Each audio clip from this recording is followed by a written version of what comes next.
So here's my GIF video. Now I will use this GIF in my Zoom meeting background.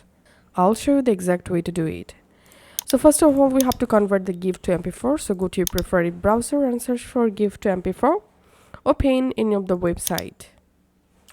Now click on choose file, and now from your computer select the GIF and click on open. Click on upload. Once successfully uploaded, click on convert GIF to MP4. Once successfully converted, now click on save. And here we can see the MP4 successfully downloaded. Now go back to your Zoom meeting. Click this arrow icon. Open video and effect settings. Under appearance, scroll down. Under virtual backgrounds, click this plus icon. Select add video.